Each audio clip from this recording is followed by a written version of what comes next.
पर क्योंकि पढ़ने वाले लोग इतने समझदार नहीं थे कि उन्होंने इसका सही सही मीनिंग निकाला, और आज भी इसको समझने वाले बहुत कम लोग हैं। तो हम लोग अभी जानते हैं कि वेदों में ऐसा क्या लिखा है या वेदों को हम कैसे समझें। तो ऐसा ठीक है। कहा जाता है कि वेद विनिर्गत ग्रंथ है, जैसे हमने जाना था, और हाँ। ये अपौरुषेय है।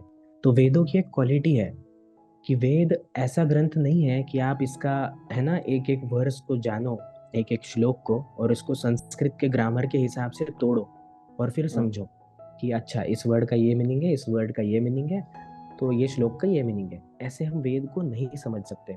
आजकल बहुत सारे ट्रांसलेशंस आते हैं उपनिषदों के, गीता, भागवत इत्यादि धर्म ग्रंथों के। पर अगर आप खाली संस्कृत के ग्रामर से आप इसका मीनिंग निकालने जाओ तो आप बहुत ज्यादा कंफ्यूज हो जाओगे। जैसे रामायण भी कहती है कि अगर आप शास्त्र और वेद को पढ़ने जाओ खुद से, तो आप जितने अभी उलझे हो उससे बहुत ज्यादा उलझ जाओगे, सुलझेगा कुछ नहीं। क्योंकि नॉर्मल संस्कृत से हम इसका मीनिंग निकाल ही नहीं सकते, क्योंकि वेद एक भगवान की शक्ति है जिसे खुद भगवान ही जान सकता है। ये इतने कठिन है। और एक और स्टोरी इसके बारे में आती है भागवत में। तो ब्रह्मा जी स्वयं बताते हैं कि ब्रह्मा जी ने भी वेदों को पढ़ा था। जब ब्रह्मा जी प्रकट हुए तो वेदों को उन्होंने 3 बार पढ़ा, पर फिर भी उनको उसका मीनिंग नहीं पता चला। जो ब्रह्मा जी जैसा कोई है, बताओ, आजकल के साइंटिस्ट और इंजीनियर एक चीज से दूसरी चीज बनाते हैं, ऑटोमेशन हम जिसे बोलते हैं आजकल, राइट? पर हम्म। ब्रह्मा जी ने नथिंग से पूरा संसार बना दिया, बताओ। इतना बड़ा इंजीनियर, इतना बड़ा साइंटिस्ट, कुछ नहीं था और उससे उन्होंने पूरा संसार बना दिया, राइट? इतना बड़ा।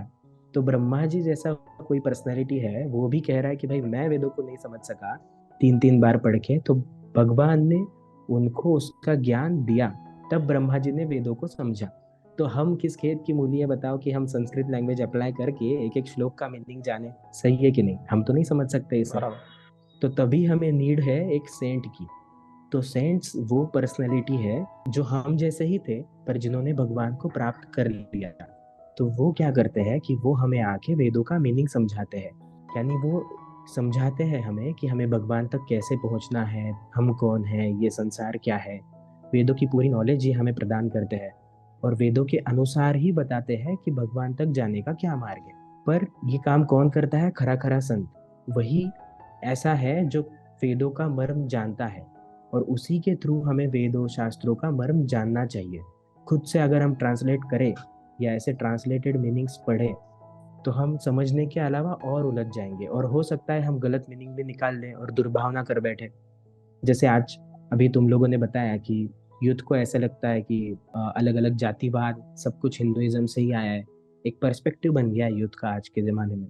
तो ऐसा क्यों हो गया? क्योंकि आधी अधूरी ट्रांसलेशन किसी ने पढ़ी, या किसी ट्रेडिशन को समझा आधा अधूरा, आजकल वो ऐसा मान रहे हैं। तो ये तो गलत हो गया ना परसेप्शन।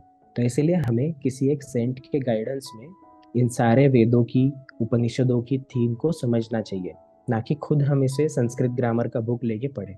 बट आज के टाइम पे तो सेंट्स तो मिलना बहुत मतलब ना के बराबर है, तो फिर इसका मतलब कोई सोर्स नहीं है इसे वैलिडेट करने के लिए या फिर समझने के लिए। हाँ, ये बहुत ही इंटरेस्टिंग क्वेश्चन है कि जब ये सृष्टि भगवान ने बनाई है, तो ये सृष्टि बनाने का पर्पज ही ये है कि सब सोल्स को, यानी सब आत्माओं को, जीव को कभी ना कभी ह्यूमन बनने का एक मौका दिया जाता है, जिसके थ्रू उन्हें भगवान तक पहुंचने का एक माध्यम मिल जाता है, राइट? ह्यूमन बॉडी है जिसके थ्रू हम वेदों को समझ सकते हैं, राइट? कुत्ता हम्म। गधा तो नहीं समझ सकता वेदों को। तो इसीलिए सब, पर्पस क्या है ये यूनिवर्स का, कि सबको मौका मिले ह्यूमन बनने का कभी ना कभी, सब जीवों को। और जब वो ह्यूमन बने तो उनको कोई सेंट तो चाहिए नॉलेज बताने के लिए। तो ऐसा कभी नहीं होता कि पूरे संसार से सेंट चला गया। तो भगवान ऐसा करते हैं कि कुछ सेंट्स को हमेशा संसार में रखते हैं, ताकि वेदों का सही फॉर्मेट में नॉलेज आपको मिले। तो ऐसा नहीं है कि भगवान ने, है ना, कोई सेंट ही नहीं रखा है। भगवान ने अगर हमें यहाँ रखा है तो डेफिनेटली किसी सेंट को भी रखा है जो हमें समझा सके। अच्छा, तो इसका मतलब ये है कि आज के टाइम में भी कोई ना कोई कहीं पे भी है जो सही रियल सेंट है जिसके थ्रू में ये इन्फॉर्मेशन मिल सकती है। क्या वो जरूरी है कि वो इंडिया में हाँ। हो या फिर किसी और कंट्री के भी हो सकते हैं? बिकॉज भगवान के लिए हाँ तो वो, सारे एक ही होते हैं। हाँ बिल्कुल। तो देखो, वो तो किसी भी कंट्री में हो सकता है, पर जैसे कि हम लोगों ने जाना कि सेंट वो है जो वेदों का नॉलेज या वेदों का इसेंस हमें समझाने के काबिल हो, समझाने के योग्य हो। अगर नहीं है तो वो हमें हमारे डाउट्स हल ही नहीं कर सकता कि ये ऐसा क्यों है, ये वैसा क्यों है, राइट। तो एक रियल सेंट वो है जो इन वेदों का नॉलेज हमें समझा सके, इतना ही नहीं, ना कि वो खाली थ्योरेटिकल हो पर वो प्रैक्टिकल मैन भी हो, राइट। यानी उसने भगवान को पाया भी हो।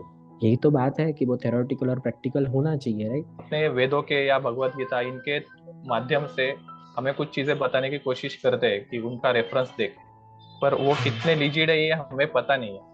तो इस एपिसोड में नहीं, पर अगले एपिसोड में तो जरूर समझेगा कि वो अगर सेंट के लेवल का आदमी है या नहीं है, जिससे हम सुन रहे हैं वो लिजिट चीजें दे रहा है या नहीं है। करेक्ट, बिल्कुल। आने वाले एपिसोड्स में हम बिल्कुल इस टॉपिक को डिस्कस करेंगे कि वेदों के अनुसार ही समझेंगे कि सही सेंट कौन होता है और उसे कैसे पहचाना जाता है। या हम कोशिश भी करेंगे कि कुछ रेफरेंसेस आपको दे, पर उसके बाद जो उन्हें ढूंढने की बात आती है वो तो भगवान के, क्या कह सकते हैं, ग्रेस के थ्रू ही होती है। तो बिना भगवान की ग्रेस के हम किसी गुरु को पहचान ले, ये तो बड़ी मतलब असंभव सी बात है। हम कैसे पहचाने, राइट। हम तो बताओ, हमें तो संस्कृत भी नहीं आती हम क्या पहचानेंगे। हमें कुछ नहीं पता, ना वेद कितने हैं पता है, ना शास्त्र पता है, कुछ नहीं पता।